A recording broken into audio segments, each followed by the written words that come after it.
Oh my God, I'm freaking out to see you. I am so excited to meet you on Zoom. Thank you. Here we are on the Secret Alliance, and we've got a Big Brother celeb to talk about this celebrity season. It's been crazy. It got going fast, and that's just because of the pace of this show, where two people are getting the boot every week, and we just have this quick, abbreviated season. When you think of that, Azah, what would it be like if you had to live in that house at this kind of pace of gameplay? Oh my goodness. I can't imagine. I mean, I think about our first week with Frenchie as the HOH and dealing with that and having that happen 2 times in one row. I don't know. I don't know if I would have survived the first week. I think people like to. I think you would have been all right, but it will be one of those more stressful games, and it's going to be fun to watch it just because I think there's going to be a whole lot of gameplay that results from the speed, and you don't get to sit down and relax and invent games in the backyard and goof around. You are full speed ahead on the game. Okay, so we're recording this on where are we? On a Friday afternoon. We don't know exactly who is going to go in this very first live eviction. It's happening live tonight. Let's throw some predictions out here. Rachel, as you've been watching, what do you think's happening there for tonight's live eviction? Okay, are we going in chronological order? Because I have so many thoughts. So my big thought, why not? All of them. Okay. So, they walk in, Carson knows everyone. Like, I think 100% Jessica was like on the money. She predicted this. He knows everyone, y'all. Like, between him and Todrick, like, they are just, they should be good to go. But now we have the competitions. They're kind of starting to get their celebrity egos kind of going on. And so Mariah is telling, oh my gosh, what's her name? Teddy. I don't know why I just blanked. Teddy about what's going on. And of course, Teddy is going to go to Misha and talk about it. And I'm like, okay, I can't believe Todrick. This is my biggest thing, that Todrick told the HOH, why did you do that? Like, I don't understand. He hung out with you guys for 2 weeks. He we're up to speed on all this. Yeah. So what is he doing? Like, I just can't, I don't understand, because it might not hurt his game this week, but I feel like in the long run, it's going to come back that he was the one that told. And like, I'm so upset because I thought Mariah did the right thing. I thought if it was me and I was friends with Teddy, I would have told her. And then I feel like then she went to Todrick, and I think that was her mistake, but she thought Todrick was in an alliance with them. So long story short, my prediction, that's my biggest, like, oh my gosh moment of the week. But my prediction is that I think Mariah's going to go home unless she wins veto.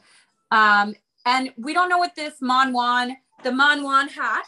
I have my headband. It's not as quite as cool as the Manwan hat. The purse hat. Right. The safety / blessing curse hat. I think nobody's going to use it. I think it's going to be I think you could put someone else on the block, but I don't think it'll be used. Like, you know how Big Brother has Cynthia won it. Right. Yeah, Cynthia won it, but I agree. I think that if that's what it is, there's no reason for her to use it right now and make an enemy. Why would you? Why would you? She's not really like best friends with Mariah. And if Mariah's the target, if it was Carson, I think Cynthia might save Carson. But then again, she doesn't really have to make an enemy, because who is going to go home over him, right? So I hope this doesn't get Todrick in trouble, and I hope it's not one of those things where they find out and get Todrick in trouble. Yeah, you know. Azah, what do you think about Todrick kind of spilling the beans about this to the HOH, and was that a good strategy move? No, so it's interesting for me to say that, because I feel like a lot of decisions I made in the game, a lot of people didn't agree with. But the weird thing about the house is that, from us outside watching, even when we watch the live feeds, we seem to be able to understand what's going on. But there are just such subtle nuances and things and intuitive things that happen in the house with people that pushed him to make those decisions. Maybe Todd just felt in his gut that was something he felt like he needed to do. And it's not something that could have been explained in the live feeds or anything like that. So I'm actually one of the weird people that it definitely isn't a objective Big Brother move for him to do what he did, especially being the super fan that he is, knowing all the seasons, hanging out with us for 2 weeks afterward too. But he loves this game so much. It must have been something in the gut. And there were so many times in the game where I made decisions that people didn't understand, but something in my gut told me to. And somehow it still kind of got me to the next step. So I'm kind of hoping that's what it is, because I love him. I love I call her Chill, but I love Cynthia as well too. Cynthia Bailey as well. I really hope she makes it far as well. Yeah, Cynthia is so likable. And yes. I really do think she's in a great place. Not only did she win that Manwan item that's going to give her some sort of blessing and curse, but she is safe. And that's what we know so far. I think if anything, I don't look at it as being able to pull someone down from the block and then put somebody up. Maybe I don't know. But I feel like there could be someone else that you nominate. That's what I think too. And then again, there's no reason at this point in the game to do that and make an enemy. Yeah. Down the line, if you're not HOH and you go, this person's targeting me and now I have a chance to take a shot. Yes, you do that. Yeah. Anybody surprising as you've watched? And let's bring a note to this, Azah. You watched the first episode with a whole group of Big Brother house guests. Yeah. You had a big party. Tell us about that. Yeah. Oh my gosh. It was so fun. Oh, we had a blast. It was a celebrity Big Brother watch party and a chef collaboration, because I created a special menu with cool stuff called like the Zingbot sandwich and the showman's cocktail. And all the Big Brother friends got together and we watched, and it was great. It was over 180 people in attendance. Everyone had to have a vaccination card, so it was not a super spreader. Okay. But just to meet so many alumni in Big Brother and even Survivor and Love Island, all of us come together and watch. It was great. Definitely the early favorites of the night. It was kind of like coming to a Harry Potter premiere. Everyone was screaming, yelling, like the energy was so good. And the definite favorites were Mariah, Todrick. My favorite was Cynthia, but when she came out, people were really cheering for her. So I was the only one that was. But it was such a great high energy moment. And we had a blast. We had so much fun. We didn't want to leave. And we got so crazy on a Wednesday. That's the crazy thing about it. That's what you do when you watch Big Brother and you've got this winter season and celebs. Right. And I know we mentioned Cynthia. I think she really is in a good place, being safe with this special power, and she is locking in some key strategic players to work with. She's part of this alliance, the formation. And again, I did get nervous for her when she started, spilling the beans, but she ended up bringing in some players, and then I went, well, maybe this is really good. This was maybe a good strategic move. And that's, I feel like one of the problems with Big Brother is you don't even know right now if that move you made was good or bad. It's 2-3 steps away before you really figure out the repercussions of it. And so then to bring in some extra players and you go, wow, we've got numbers in the formation alliance, as I think Carson named it. I think it's a good place for members of the formation. I feel like it's a good place, and I'm more concerned about Todrick getting in trouble because of this. Okay. Because he's in so many alliances. It's not his fault. Like they showed us he was brought into every single alliance. So it's hard because you can't say no. Azah, you can't say no, I'm not going to be in that alliance. Yeah. But what do you do? Like Azah, you're played the most recent. How would you handle that situation? So I think there's different ways to handle it depending on the type of person that you are. Todrick, he loves this game so much and he wants to play this game. So he's not thinking about feeling guilty. He's like, look, I'm here for 3 weeks and I'm going to do what I need to do. I was actually just talking with Hannah and she's already been watching live feeds and all that stuff. And she brought up a great point that Todrick kind of reminds her of Tyler Crispin because Tyler had so many people that wanted to work with him. I think if there's anyone that's going to be able to handle that, it would be him, being able to manage his relationships, let people think that they trust him and get to the end. If they don't catch on to him quickly. Tyler got into a lot of weird, tricky situations, but he was able to get out of them. Now, that type of gameplay will get you to the end, but is it going to have you win if the jury's bitter. Mm-hmm. That's something to think about, you know? So that's one thing I'm thinking. The other option that he could have done would be him to say no. But if he did at week 1, he would be going home. Right. Because nobody wants to be the person you say no to. Like Teddy knows that, you know, Misha didn't want to work with her and she knew she was a target. It's like, it's such a fine line to walk because you can't say, oh no, I don't want to be in your alliance. And you can't tell people you have 10 other alliances. Yes, so, but I did notice Chris Kirkpatrick's face when Misha talked to him and Todrick about the athlete alliance because Todrick was already in it. So I noticed Chris Kirkpatrick's face looked like a little bit taken back, like because he had asked Todrick earlier that day, or as they showed us, are you in any alliances? And Todrick said, no, not yet. And then Misha later on comes to him and says, do you want to be in this alliance? So I wonder if people will kind of see that as, or maybe he won't even be thinking about it. You know, these things happen and like nobody thinks about it too. Yeah. Right. One point just to bring up really quickly. The other thing is if Todrick is the only person that's making an alliance with other people, then he's okay. But if there's somebody else like a Chris who is trying to play that aggressive game as he is, then it's going to end up being a battle of who's going to take each other out. So he might be, I could see that. When it comes to Todrick, as you watch this, Azah, do you think there's an alliance that he is more loyal to in this game? I think Todrick is loyal to nobody. Okay. And that's how you have to play Big Brother if you're going to win it. I think he is playing meta Big Brother, like just 3 levels against everyone else. I think he's loyal to nobody and he's going to do whatever he needs to do. And he's like, I'm here for 3 weeks. I'm going to say what I need to say. I'm going to be loyal to nobody. I'm going to do what I need to get to the end. I think he still might have an affinity maybe towards, I think he has an affinity with his final 2, a little bit at least towards Chris. But I think in general, I think he just has no loyalties and he's just going to do what he needs to do and say what he needs to say to get the person he needs to get out to get to the end. So you're that's a big interesting fan. Yeah. So you think he's going to win? Do you think he's going to win? So I had 2 theories. One that he probably would not like. I literally said this. It's so funny, but I said, I felt Todrick was either going to be a Frenchie, which like plays too hard, too fast as a super fan, or even if he gets into a pickle like this, if he's able to get out of a pickle, he's going to end up being able to get to the end. So I had 2 suppositions on him. But my favorite actually is Cynthia. I really think Cynthia is going to do well.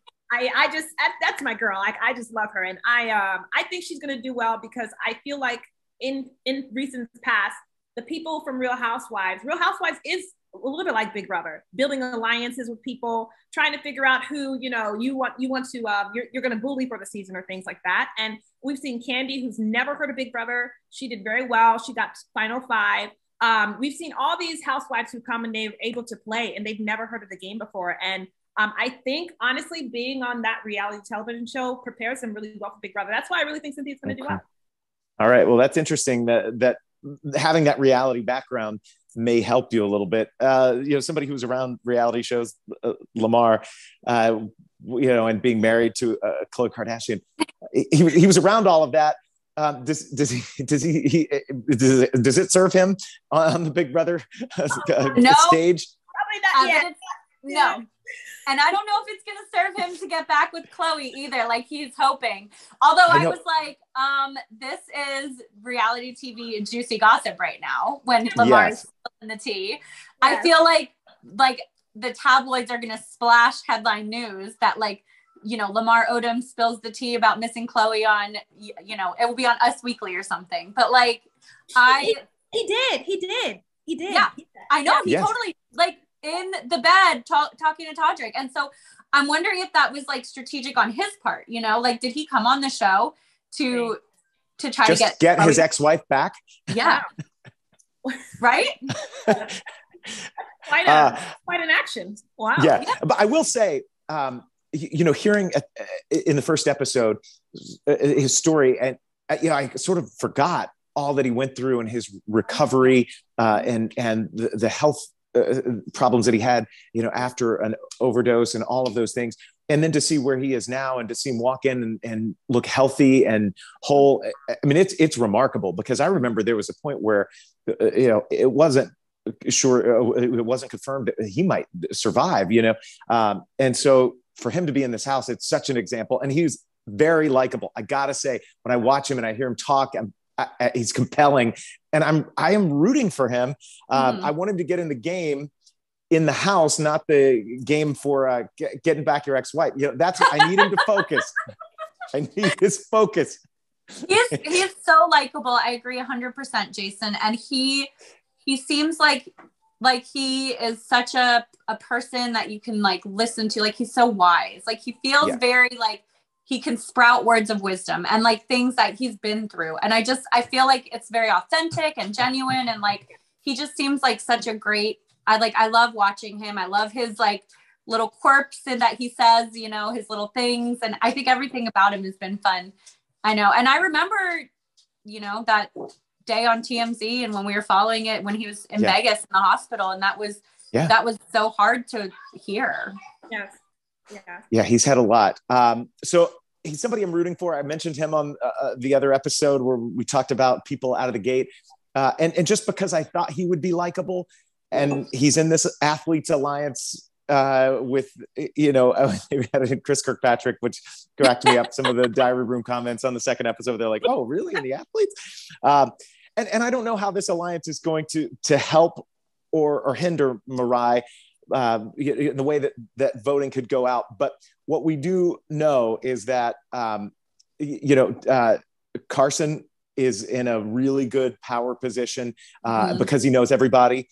And it seems like, even though, he initially got nominated there, that he was in no trouble, right? I mean, did you think anybody would turn and try to evict him on that nomination if they had been able to vote somebody out then? I kind of do. Really? I kind of do, because I think everyone does like him. And the thought in the house is that everyone likes him and everyone knows him kind of. But I kind of think if Mariah wins veto and they don't put up Teddy, then I don't know if he's going to be as safe as he thinks he is, because I don't know. Like, I just have a feeling like, even though he's so confident and he thinks everyone likes him, I know how it is in that Big Brother house. You know what I mean?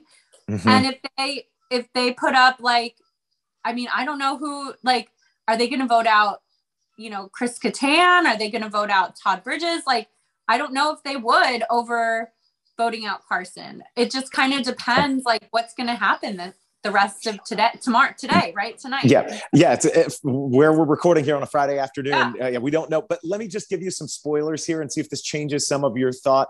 The live feeds didn't go on after the premiere episode. I think we initially thought that may happen. It was mentioned in some graphics, I think, that hit the internet, that it was going to be Friday. And then it turns out Thursday night things came on. So fans are sort of picking up the pieces. And we know that someone won the veto and they were able to pull Carson off the block. I don't know if Carson won I don't know. I haven't pieced all that together yet, reading some of the stuff from the feeds. I was expecting today to start watching, and now I'm on, and we got adorable pets. There's a cat right now. But I know. The feeds are down again. I saw them a few minutes ago. They're getting ready for the live show tonight. But Carson's off the block and Teddy went up. So it's Mariah and Teddy. I can't see any path forward where Mariah isn't safe, right? It depends. I find that doubtful too. I unfortunately, I think she might be the one to go. Yeah, I think so. I do. I think it's an easy, when, the first week you kind of want to come up with easy reasons, for the longest time, people targeted the oldest person in the house because it was like, okay, let me just do that so I don't have to worry about it. Or it's like, okay, you did this. And with her kind of, revealing the things that she said, it's quite easy for us. Like, well, you didn't want to work with me, so I'm going to send you home. It's a nice excuse for you to kind of do that. So I think she kind of has, it's an easy reason for her to be able to go home, that they can kind of move forward, unfortunately. And just flipping on that, the opposite side of that is she's got this athletes alliance. She's got a bunch of votes. Do they save her and say, we can still work with her? Rachel? That's kind of what I'm thinking, because she did stay loyal to her alliance with Teddy. And I personally think she's charming. And I think that she has been laughing with the other house guests. She's been seeming like, besides going on the block, it looked like she was having fun. And I'm not sure that she didn't make good connections with other people to where they would want to keep her over Teddy, just because I don't know if she made as many like connections. There may be like kind of, because they seem like they're in the same alliance. So it could go either way. Okay.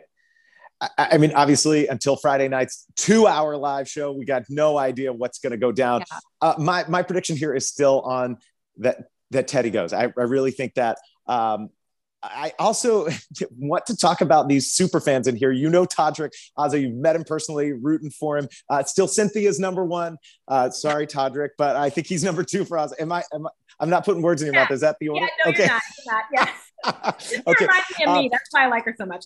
Yeah. Chris Kirkpatrick, he made a little blunder. He said something about the HOA and a nomination, and then somebody went, "Wait, you mean the homeowners association?" He went, HOH. He's coming in here as a super fan. Is he doing stuff like this to seem like he's not a super fan, or was he just thinking about like, I hope my wife pays the HOA dues this month while I'm in the Big Brother house? Yeah, I guess he was really missing home, and had to go get those bills paid. I mean, he seemed looking at his interviews and things, he seems to have, it looks like he has good in-depth knowledge of the show. Yeah. And it doesn't look like it's the kind of, cheap blitz through the seasons type of thing either. He seems to know this show pretty well when he talks about who his favorite players are, when he talks about alliances that he's admiring, wants to start. If he is doing that, that is quite clever. But at the same time, with some other people in the superfan like Todrick or things like that, if he continues to do those blunders, I feel like Todrick might call him out of it. Okay. Mm. Yeah, that's going to be interesting. I don't think he'll get called out on that. You don't think? I feel like no, because Brendan and we call him the dad joke, like the king of dad jokes. Like he just seems like he's like got the best dad jokes. He like the HOA thing. Like I wonder if he wouldn't turn it into a dad joke. Like I just feel like he's so charming and likable that it's just, I think even if he starts to play like he doesn't know the game, you're going to think he's just like the cute dad joke guy, like okay. He's adorable is what, Your NSYNC fandom is showing. So I mean, for him, it looks like week number one, nobody's going to say bye. And that's the joke that they are waiting for in the diary room. Like the producers are hanging on, him to get evicted or win this thing and say, nobody got to say it. That's okay. A great goodbye message. Yes. Yeah. Somebody in there, your house guests, look up here and your house guests have some messages for you. And first one's bye. Okay. Let's talk about some of the fun stuff that's happened in the house right now. Chris Kattan, I mean, he's funny without meaning to be or trying. Yes, Chris, there's a game going on. That's how the episode ended. The second one, he's like, what? I think there's a game here. Yeah, there is. Yes, Chris, it's happening. He's so fun. This cast is so funny. They're just great. They're just very, very likable. They're fun to watch. Yeah. I think it's everything we needed to watch on television right now. It's just, I'm having a blast with it. I'm literally laughing out loud with these jokes and their relationships. And I don't know. I think it's fun. I'm really into it. Okay. Before we talk more of the humor, you just brought up something and you said a word, relationship, which is something that I think of because after Big Brother, I went into the casting world, and Rachel, you still do that. One of the things you always look for in a cast is, could there be a little romance? Do you see that in this cast, could there be some budding relationships? Is anyone single? I don't know all of the details. I mean, Lamar, I hope he's not with somebody because he's sure. Moker's single. Who's single? Shanna Moker. Oh, see, now they probably are liking that, What if? Although I feel like the more he mentions Chloe, the less interested. Even if she had a little bit of attraction, she's like, "Oh, hi, Lamar." Then it's ending. You're killing all of that. Your mojo is gone, man. I mean, he came in there, and what did Chris Kattan say? Are you 9'10"? And he said, "No, 10'9". And I mean, I was cracking up. I mean, just that kind of stature where you've got this guy who towers above everybody by a foot or more. That's presence, and so somebody, if you're single, ready to mingle, as we would say in casting, hey, And it's Lamar Odom, by the way. He's not just like some guy. Like he's, the Lakers. This is not a random guy. Right. He's got a pretty good resume. He's had some successes. So I also love that the tattoo thing. That was hilarious. That was, I died. Shayna brought that up, and she couldn't stop laughing about a drunk tattoo on Todd.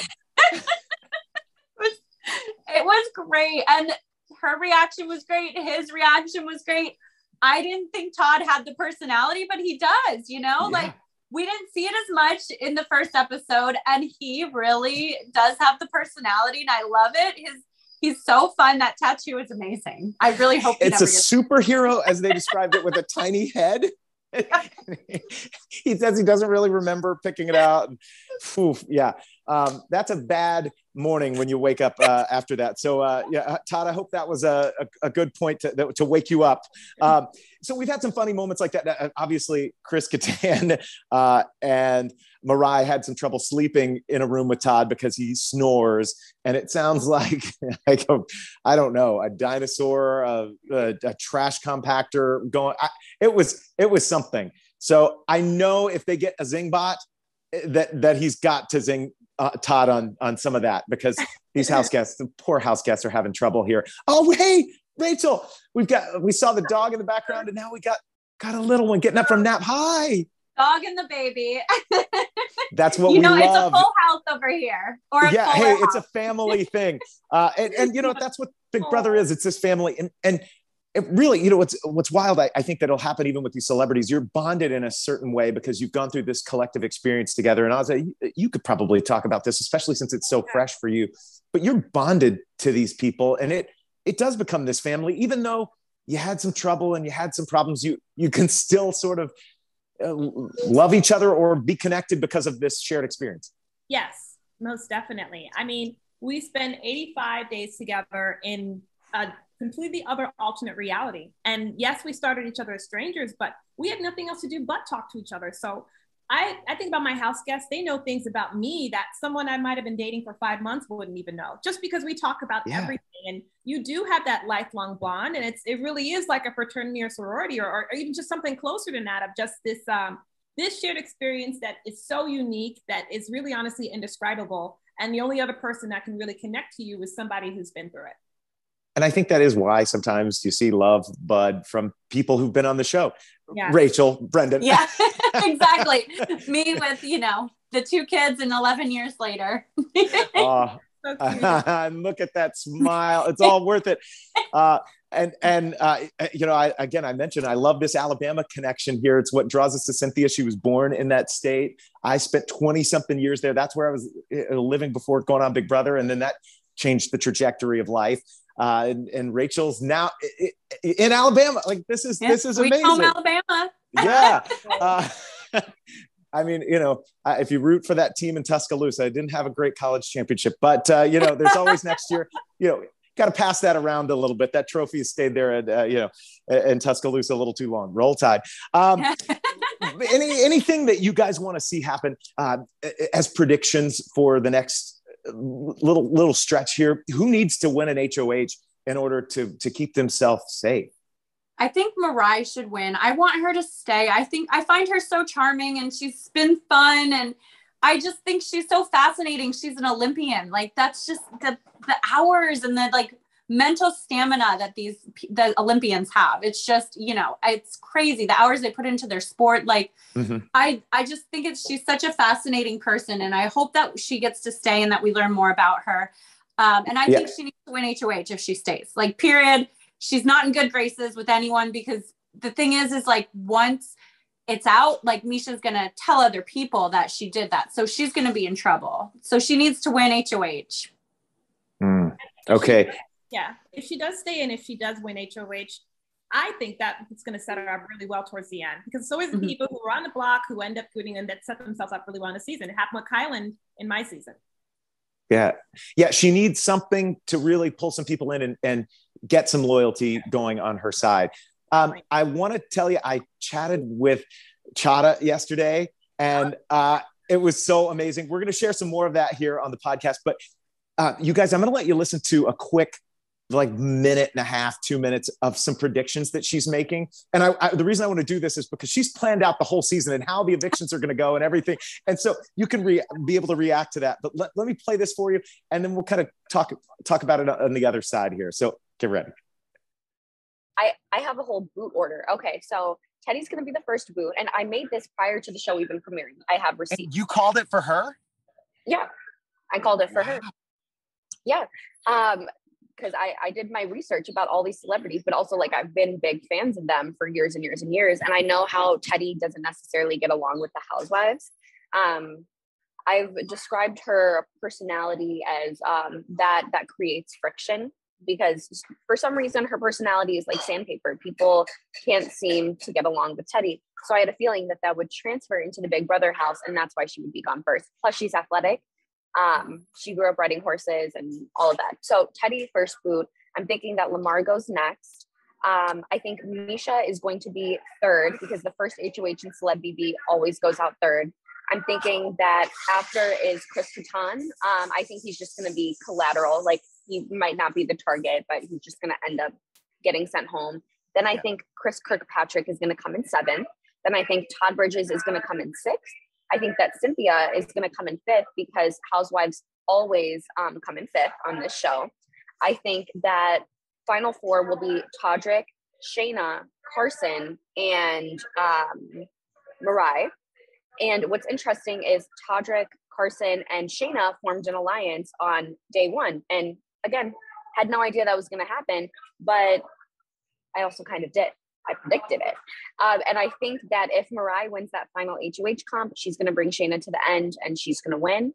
If Todrick wins, he's either going to bring Shayna to the end and he's going to win, or he's going to bring Carson because of their relationship from RuPaul's Drag Race. And I think they are going to be number ones this season, but Carson's going to win instead. It's going to be a Melissa Ross situation from season one. Okay. So if Todrick and Carson are in those final two chairs, you think Carson wins it? Mm-hmm. Really? I think so. Because I think that celebrities don't necessarily respect the game because they don't really know the game. So if you backstab, if you blindside, they're not going to be like, good game, I'm voting for you in the end. It's going to be like a Danielle Reyes situation all over again. And they hand it to, the lesser of the two evils. Not saying that she was evil. She was, but no, she was amazing. Yeah. Danny was an amazing game player and came back for an all-star season. And you got to think back to season 3 of Big Brother. Danielle Reyes changed the game because you would go home after your eviction and you would watch the show and you'd see those diary rooms. Well, season 4, that changed. So, I mean, kudos to Danny. And I think she did a whole lot for the game as far as how people play it, even coming up with that secret alliance with this guy, like day 2 in that house. And just a warning for Chris Kattan. Yes, alliances are being made. And if nobody's asking you to be in one, then you are in trouble. Not that he can hear this or know any of that. Okay, let's talk about what Hannah had to say and her predictions. Do you think that she's on the money, Azah? So I when I hear this, it gives me such nostalgia, because this is what Hannah would do each week. She'd plan out every single scenario of what could happen here and there, and we'd sit down and things. And I just love it. I love it. And I'm a little different in the sense that I'm more like, okay, who's in power and what do we do now? Kind of more adaptive. I think objectively, this boot order makes complete sense. But with it being Big Brother and expect the unexpected, we don't know what they're going to pull out. We don't. This is such a fast-paced game. One of the things I love about Celebrity Big Brother is the fact that, at least in the last season, people really do come to play. They with no hearts back. And even if people have bonds, they have no problem gutting people if they need to, So I think objectively, those predictions are honestly spot on. But with Big Brother being Big Brother and the surprises and unexpected twists and powers and things that come into play, we honestly never know. Yeah. Rachel, do you think that at least week 1 is her prediction for Teddy to go? It's pretty wild. And she's saying she predicted it long before this. And I have to say, I don't think that we knew the results and that Teddy was even on the block at the point when I talked to her and recorded that interview. So I was pretty impressed. Oh no, Chaddha is. Oh, yeah, sorry, go on. Okay. Oh no, go ahead. You know her. I don't know. You her. next. No, you. Wait, no, you. Chaddha is. Chaddha's brilliant. She's before coming on this season, she watched every single season between January to May. She watched every season, and this is while she was in school. And so she's even in school now, but is still able to. She watches live feeds. She does this. She studies patterns. She spots predictions, and she makes very well reasoned, decisions as to, okay, this is where things should go. So I'm not, and she also is a huge Real Housewives fan, just like me. I only watch Real House of Atlanta, but she watches everyone. So she knows these people's personalities. So yeah. like I said, objectively, everything that she's saying is completely spot on. You weren't loving those that Cynthia was on her list to not go to the final, that she was going to be 5th out. You think Cynthia's in the final 4, going final 2, wins this thing? I am hoping and praying that she does, but Chaddha did bring up a point that I'm like, oh my gosh, she is right. I love that she's bringing up these spotting these patterns, because Candy, who actually is who got me into Big Brother, I watched her and that's when I got into the show. She also did come out unfit beforehand, but all these patterns that she's seeing, I think that's so cool, and I would love to see them roll out and see what they come. But no, I want Cynthia to go to the end. I'm just holding on hope that something happens and then she'll go on. So I think Cynthia will come in at least 3rd. Okay. But, patterns aren't always right, Azah. So you're good. My pattern wasn't right. My pattern made no sense and I won. And I feel like I agree with her though about Teddy, because I feel like Mariah is so charming and she has this personality that it seems like she just really, you want to be friends with her. You want to talk to her. And I agree, Teddy, from what I've watched on Housewives, she doesn't have the same type of charming personality, but everything changes in Big Brother. So you just don't know. Yeah.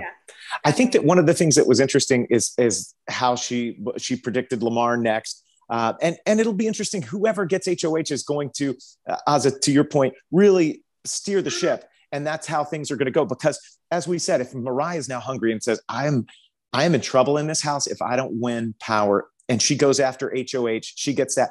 Yeah, it's hard to say how she will nominate and all of those things. But what if someone like a Lamar or Chris Kattan goes and wins this second HOH, and she's making these predictions that they're going to be out early? That may change the game. This big alliance of the foundation, is that what we call it? Formation, the formation. I have all my notes here. The formation starts losing a person, and maybe 2 weeks in a row they lose numbers. Then they're not this alliance to be reckoned with. They all of a sudden are very weak, and you've got to have the power. And so that's what this game teaches us: is whoever sort of controls that, whoever is the HOA, as Chris Kirkpatrick says, the head of household, the HOH, that's who is going to really, really steer the ship. But I loved her insight, and it was so cool to hear where she is right now in life, that she's getting her master's, and she's going to go on and do medical school, and in the meantime, she's going to become an EMT so that she learns the ins and outs of medicine out there, seeing it firsthand. I'm blown away by her. So we'll have her back and certainly let her crunch those numbers and make some predictions, because it was good stuff. Azah, while we have you here, let's talk about what life has been like since Big Brother. We were just reminiscing that October is when this ended, and here we are. It hasn't been that long. It's just February, a couple of months to settle back in and go through the holidays, and then a new season of Big Brother is on. What has life been like for you? It has been a whirlwind. It's been overwhelming. It's been so overwhelming. I took a little bit of a break, just a 2-week break, and I got back to my job. But I'm so happy with this platform that I've been given, and I've been able to pursue a lot of things that are really near and dear to my heart, my passions. I launched a YouTube cooking channel.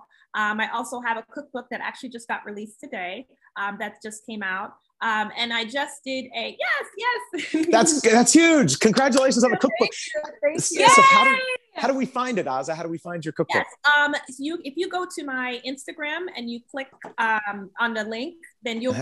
So that's my website that you'll be able to get the book. It's called House Chops, and it's 10 simple recipes and short stories about my life, with a lot of the recipes that I made in the house, that a lot of people, just wanted to figure out. Oh, from watching live feeds, like, please, can you show us how to make these garlic knots? Can you show us how to make puff puff? Can you show us how to make jollof rice? All those recipes that people love watching me on the live feeds, they're in the book, for you to be able to learn. And also, they come with short stories about my life, and just my different walks of life, from my travels, from my upbringing, from my culture. I put them in the book as well.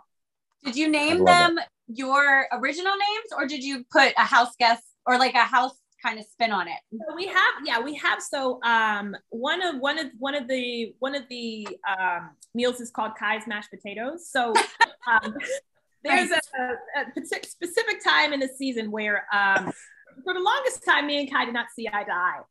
But surprisingly, he didn't target me in his HOH. And right before that, he had my mashed potatoes, and he was obsessed. They were so good. And then the next day, I thought I was going to be going on the block. I wasn't on the block. So those mashed potatoes stayed. I didn't get on the block.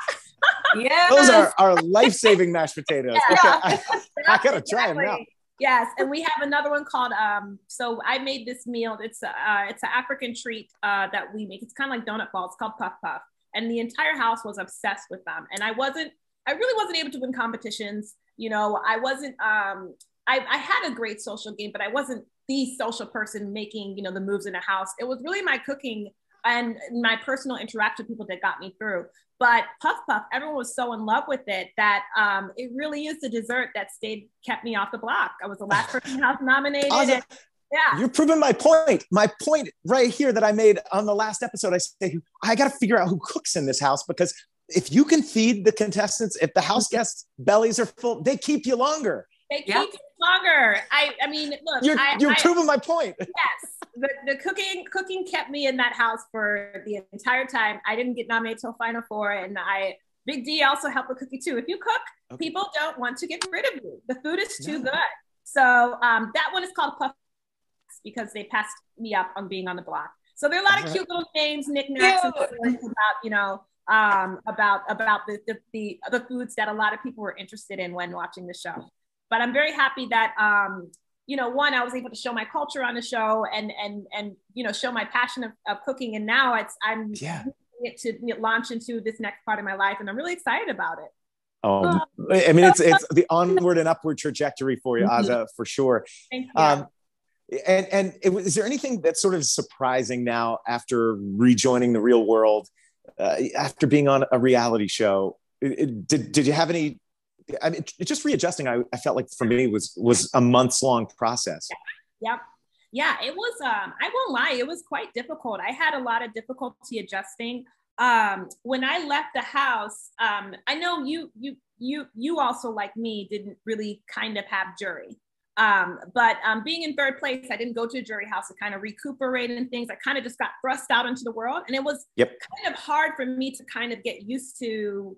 I had trouble socializing, honestly, because I was constantly thinking, okay, am I socializing enough? Because you're always thinking about inside the house. But I did some time really going back to the things that, I enjoy. I went back to biking. I went back to cooking. I went back to the things that I feel like are part of my identity. And I feel like I've been able to adjust much better. I got a new apartment too. So I've just kind of stepped into another part of my life that I'm really happy and excited about. And it was difficult at first, but in this new year, it's just been only up. It's been great. It's been awesome. Yeah. Good. Well, and I said a second ago, onward and upward, and we know that's the trajectory for you, Azah. Thank you for spending a little bit of time with Rachel and with me today. We appreciate great insight on the game and the house, and I love that you're throwing this watch party in DC, right? Washington DC is where you are. Yeah. Okay. Yeah. I can't wait to meet you in real life. I know we've talked to you before on the podcast. This is going to be so fun. And I don't know when it's going to happen, but I'm coming for the mashed potatoes and the puff puffs. Oh, yeah. I love it. And then all your other cocktails did you make those cocktails? I know in the beginning of the podcast, you said you crafted them, right? So I'll give you a little run through the menu. And also but it went so well in DC that we're doing a finale party in LA in 3 weeks. So yes, I love that. It's been great. We completely sold out. It was awesome. But in the joint collaboration with the restaurant, we also came up with the Zing Bop sandwich, which was a firecracker slaw. We had the Frenchie's Funhouse, which was pokey nachos, really colorful. We had the Block is Hot, which was hot buffalo chicken flatbread. We had the Cookout Burger, which was 6 strong elements that made up an alliance of a burger.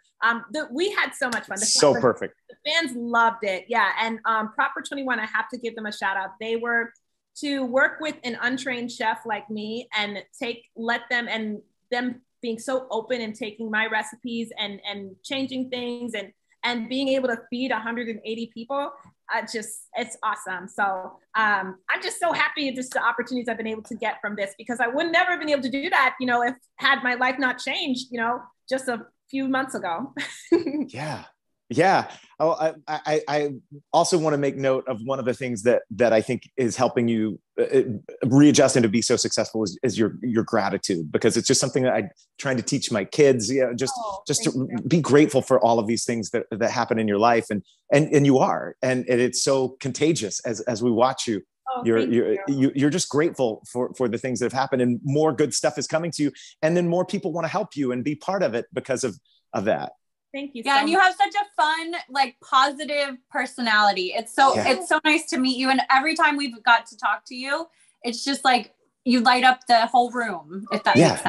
Yeah. It's so refreshing. Yeah. And your house guests say that over and over again, and they talk about Azah and and I mean, I'll never forget Frenchie telling us, he was like, I just if anybody comes after her, he's like, it's like they're on this guy's hit list here. It's not good.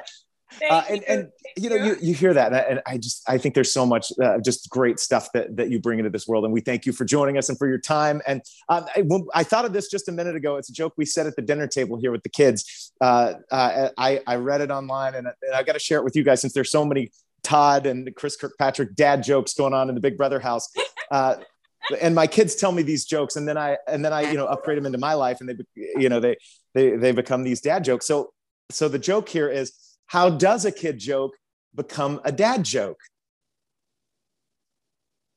How? When the punchline is a parent. But I'm sorry. My wife came in, and she's grown size, boo hiss, all that good stuff. It's fine. It's all here. And we're here for more dad jokes on this season of Big Brother with those celebrities. Rachel, as always, thank you for joining us here for the Secret Alliance podcast. Make sure that you subscribe, that you like us. Keep following for more stuff. Azah, what a treat to have you today. Thank you for joining us. Thank you so much. Yes, thank you. Yeah. All right. We will do it again and talk more BB very soon. Bye, guys.